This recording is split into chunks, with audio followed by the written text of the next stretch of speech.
ఉన్నారు. ఈ వృత్తులు చేసేవారు మన నిజ జీవితంలో మనం ఉపయోగించే ప్రతి పనిముట్లో కూడా వారి యొక్క శారీరకమైనటువంటి శ్రమతో కూడిన పనులు చేయడం వల్ల ప్రతి మనిషి సజావుగా తమ జీవితాన్ని నడుపుకోవడం జరుగుతుంది. వీరందరూ కూడా విశ్వకర్మ వారసులుగా కేంద్ర రాష్ట్ర ప్రభుత్వాలు విశ్వ బ్రాహ్మణులను గుర్తించి వారికంటూ ఒక దినంను కేటాయించి ప్రతి సంవత్సరము విశ్వకర్మ జయంతిని ప్రభుత్వం రాష్ట్ర పండుగగా నిర్వహిస్తున్నాము సార్. Thank you sir. అందరికీ నమస్కారం. ఈరోజు విశ్వకర్మ జయంతి సందర్భంగా ఈ కార్యక్రమాన్ని ముఖ్య అతిథిగా పాల్గొన్నటువంటి జిల్లా మేజిస్ట్రేట్ వారు మరియు కలెక్టర్ గారు అయినటువంటి స్వప్నిల్ దినకర్ గారికి, అలాగే బీసీ వెల్ఫేర్ ఈడీ గారికి, అలాగే ఇతర ఇప్పుడు చెప్పిన 5 కులాల 5 చేతి వృత్తిదారులు వడ్రంగి, స్వర్ణకారులు, కమ్మరి, కంచరి, శిల్పి, వీరు 5గురు అప్పుడు విశ్వకర్మ గారి పుత్రులుగా వర్ణించబడ్డారు. వీరు అందరూ ఎవరైతే ఇచ్చారో పెద్దలందరూ కూడా పేరు పేరున నా హృదయపూర్వక నమస్కారాలు.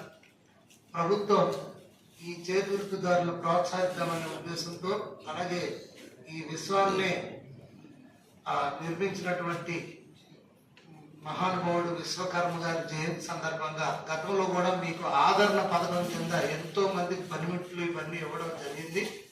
మళ్ళా ఇప్పుడు ఉన్న ఎన్డీఏ ప్రభుత్వం మీ అందరి పైన మీరు ఎదుర్కొంటున్న కష్టాలని అన్నిటిని తెలిసి మళ్ళీ మీకు ఆ పథకాలన్నీ మళ్ళీ ముందుకు తీసుకొచ్చి మీ అందరికీ ఈ చేతి వృత్తిదారులందరినీ కూడా ఆదుకోవడమే, బీసీ వర్గాలను ఆదుకోవడమే ప్రభుత్వం యొక్క ముఖ్య ఉద్దేశం, లక్ష్యం. మీకు అందరూ కూడా ఇప్పుడే మేడం గారు అనౌన్స్ చేశారు, మళ్ళీ మీకు లోన్స్ కానీ ఇవన్నీ ఇవ్వడం జరుగుతుందని చెప్పడం జరిగింది.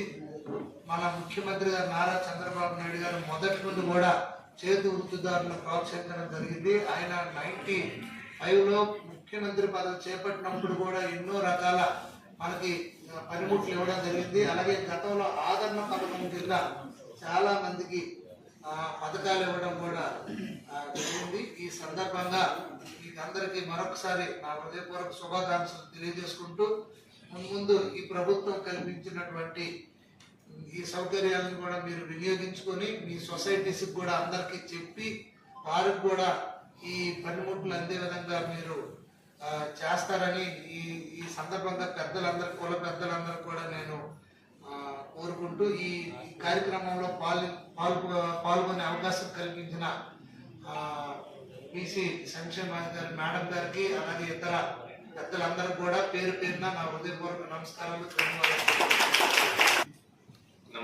జయంతి ఈ కార్యక్రమానికి హాజరైన శ్రీకాకుళం కాన్స్టిట్యుయెన్సీ ఎమ్మెల్యే గారు గారికి, అలాగే AP Vishwa Brahman welfare and development corporation నుంచి ఇక్కడ వచ్చిన పెద్దలందరికీ, director BC welfare district officers and ఇక్కడ ఉన్న మీడియా మిత్రులకి ప్రతి ఒక్కరికి నమస్కారం.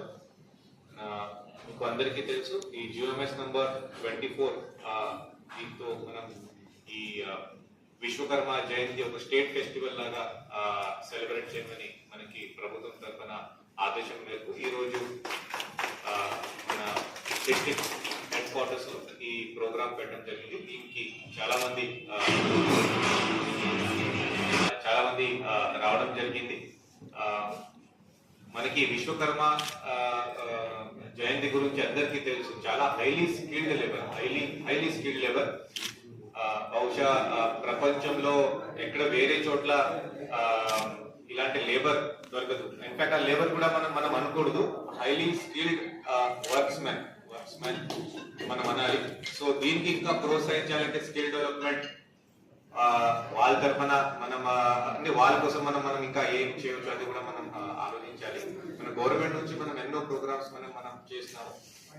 ఇప్పుడే ఎమ్మెల్యే గారు చెప్పినట్టు కొన్ని ఎక్విప్మెంట్స్ కానీ కొన్ని నిధులు కానీ అది కూడా ఈ కార్పొరేషన్ నుంచి AP Vishwa Brahman welfare and development corporation నుంచి మీ అందరికీ గవర్నమెంట్ ఆదేశం వచ్చిన తర్వాత మీ అందరికీ ఇవ్వడం జరుగుతుంది. బట్ కానీ ప్రస్తుతం మన స్కిల్ డెవలప్మెంట్ ఎలా ఇంప్రూవ్ చేయాలి, మీ దగ్గర ఉన్న స్కిల్స్ ని ఎలా మనం ప్రోత్సహించాలి, ఇది కాకుండా మన గవర్నమెంట్ వర్క్స్ లో కూడా ఇలాంటి స్కిల్స్ చాలా అవసరం ఉంటుంది. సో దీనికోసం మీ నుంచి ఏదైనా రిప్రజెంటేషన్ కానీ మీ నుంచి ఏదైనా రిక్వెస్ట్ ఏదైనా ఉంటే ఖచ్చితంగా యాజ్ డిస్ట్రిక్ట్ కలెక్టర్ నుంచి తీసుకొని ఎక్కడ నాకు హెల్ప్ కావాలి ఖచ్చితంగా మీ నుంచి కూడా హెల్ప్ కూడా నాకు చాలా అవసరం ఉంటుంది. సమాజంగా అందరికీ రిక్వెస్ట్ చేసిన వన్స్ అగైన్ మన విశ్వకర్మ జయంతికి అందరికీ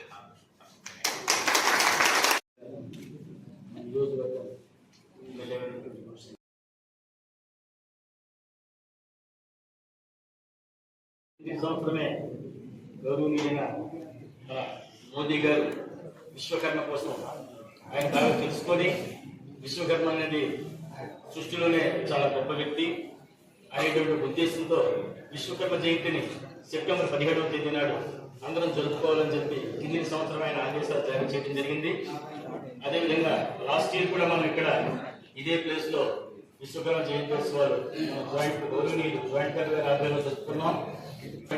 పవన్ కళ్యాణ్ గారు ఈ కుటుంబం అందరూ కూడా అంగీకారంతో ఇది చాలా భారీ ఎత్తుగా చేయాలని చెప్పి ఆఫీసర్స్ కే కాకుండా ప్రతి పొలిటికల్ లీడర్స్ కి అందరికీ తెలియపరిచి ప్రతి ఆఫీసర్స్ లో కూడా ఆయన మహానుభావుడు గొప్ప వ్యక్తి కాబట్టి ఆయన తరఫు జయంతి ఉత్సవాలు కూడా ముందుకొచ్చి మనం ఇన్వైట్ చేసి ఈ రోజు కార్యక్రమం జరిపిస్తున్నందుకు మన కమ్యూనిటీ తరఫున అందరి తరఫున పేరు హృదయపూర్వక నమస్కారం తెలియజేస్తాం.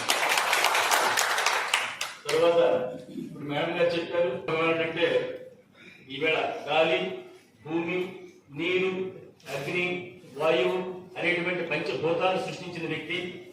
అదేవిధంగా ప్రతి మానవాళికి జీవన విధానానికి ప్రతి మనిషి బ్రతకడానికి కావలసినటువంటిది తయారు చేసిన వ్యక్తి. అయితే మనం అనుకుంటాం ఈవేళ మరువు అంటే కమ్మరి, ఇది ఏముంది ఇనుతో కమ్మరి వస్తువులు చేయడం లేదు. ఆహారం కావాలి కాబట్టి ఆహారం పండించుకోవడానికి అవసరమైనటువంటి నాగలి వగేరా ఈ యొక్క వ్యవసాయేతర పన్నిటి కూడా మనం ఏర్పాటు చేసి మనుమయ వాళ్ళ యొక్క పూర్తి సహకారంతో ఈ రోజు అందరూ మన పూర్వీకుల నుంచి సృష్టి ఆది నుంచి మన ఆహారం వండుకొని తింటున్నాం అంటే ఆహారం తయారు చేసే విధానికి ఉపయోగపడే వ్యక్తులు. అది వస్త్ర కంచరం అనేటప్పటికీ చాలా మంది తెలుస్తూ మన గుడిలో ఉన్నారు, అదేవిధంగా మొగుడులో ఉన్నారు. వీరు ఇదే తక్కువ మంది వస్తువులు తయారు చేసి తినడానికి ఆకులనే కాదు కంచాలలో కూడా తినొచ్చు అనే విధంగా కంచాలు తయారు చేసి ఈ కంచాలంతా ఎందుకంటే కొన్ని ఆకులు తింటే మంచిది, కొన్ని ఆకులు తింటే చచ్చిపోతారు విషం, కాబట్టి ఆ రకంగా కూడా చాలా ప్రాణ నష్టం అయ్యేదని చెప్పి దానికి కూడా ఈ వస్తువుని ఎలా తయారు ముడిస్తులకు ఎలా తయారు చేసుకోవాలి అలా కనుక్కున్నవాడే వస్తుబ్రహ్మ.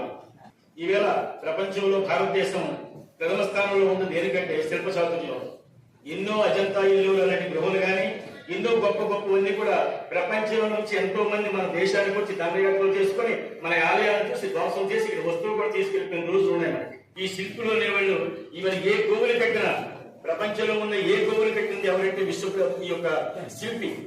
కాబట్టి అటువంటి దేవుడు ఎలా ఉంటాడు అనే రూపాలు చూపించింది ఎవరంటే విశ్వబ్రాహ్మణుడు. ఈ దేవుడికి కావాల్సిన అలంకారాలు ఊరేగింపు వస్తువులు తయారు చేసింది ఎవరంటే మన కంచర వ్యక్తి అంటే ఇద్దరు పని చేసేవాడు. అదేవిధంగా ఆ తరువాత వ్యక్తి ఎవరంటే మన స్వర్ణకారుడు, విశ్వజ్ఞ, చిన్నవాడు, అందరిలోకి చిన్నవాడు కాబట్టి తెలివైనవాడు. ఈయన ఏం చేశారంటే బంగారాలతో కలుపుకున్నాడు. ఆయన బంగారాన్ని ఎలా కలుపుకున్నాడు, ఎలాగ తయారు చేయాలి అనేది, ఎక్కడ గొడవలు ఉంటాయి, ఏ గని పట్టుకొని ఎలా తయారు చేస్తే బాగుంటుంది అనేదాన్ని బంగారాన్ని కలుపుకొని ఈ ఊడికైతేనేమి మనుషులకైతేనేమి అందరికీ అలంకారాలు అందించే విధంగా ఈ బంగారాన్ని కలుపుకున్న వ్యక్తి ఈ యొక్క స్వర్ణకారుడు. ఈ విధంగా మానవ జీవనానికి, అలంకారానికి, ఆనందానికి, బ్రతుకు జీవన విధానాన్ని నడవడానికి ఉపయోగపడే వాళ్ళే ఈ విశ్వకర్మ తాలూకా పుత్రుడైనటువంటి మనుమయ వస్త్ర శిల్పి విశ్వ.